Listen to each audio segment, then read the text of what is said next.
তো মানুষ কোনোদিন বিজেপিকে এই রাজ্যে মানেনি। ভোটে তার ফল তারা পেয়েছে এবং আগে টাকা বন্ধ করতো, টাকা বন্ধ করে ভেবেছিল ভোটে জিতবে, যাতে বাংলার মানুষ তার পরিষেবা না পায়, সরকার যাতে পরিষেবা না দিতে পারে।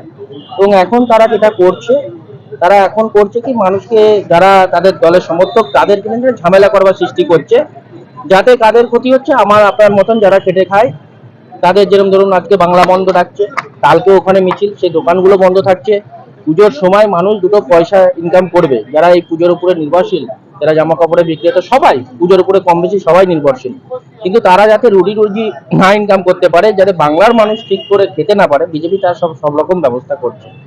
100 দিনের কাজের প্রকল্পের টাকা বন্ধ করেছে, আবাস যোজনার টাকা বন্ধ করেছে। প্রত্যেকটা ক্ষেত্রেই যখন তারা পারেনি কিছু করতে, এখন বাংলার মানুষকে একটা ঘটনাকে কেন্দ্র করে নিয়ে, যেই ঘটনাটা এখন পুরো বিজেপি সিবিআই এর হাতে দায়িত্ব। সিবিআই কে আমার মনে হয় সিজিও কমপ্লেক্সে গিয়ে ঘেরাও করা দরকার, যে সিবিআই কি করলো। আমাদের এখনো পর্যন্ত সিবিআই কোনো অ্যারেস্ট করতে পারেনি আরজি করের ঘটনায়। তো সিবিআই কে আগে মনে হয় যে সিবিআই কে আগে জবাব দিক, যে সিবিআই এতদিন ধরে একজনও যদি কেউ আরো দোষী থাকে তাহলে তাকে দোষীতে অ্যারেস্ট করা হোক। আমরা তার জন্য আজকে 28শে আগস্ট আমাদের সাংসদ নিশ্চয়ই কোনো দিক নির্দেশ দেবেন আমাদেরকে।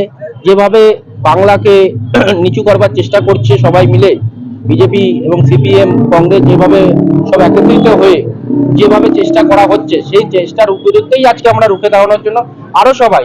আজকে আমাদের এত লোক যাওয়ারও কথা ছিল না, কিন্তু আমরা বাসও পাইনি, কিন্তু তাও কম বেশি দেখুন আপনারা, মানুষ প্রায় 100খানা বাস আমাদের মহেশতলা থেকে যাচ্ছে, মহেশতলা থেকে, এবং প্রত্যেকটা কেন্দ্র থেকেই আজকে বাস যাচ্ছে। কারণ সাংসদ আজকে একটাই কথা, যে এভাবে বাংলাকে ছোট করা যাবে না। তাই আজকে আমরাও এই সাথে সামিল হয়েছি, আমরা সবাই মিলে আজকে ধর্মতলায় যাচ্ছি।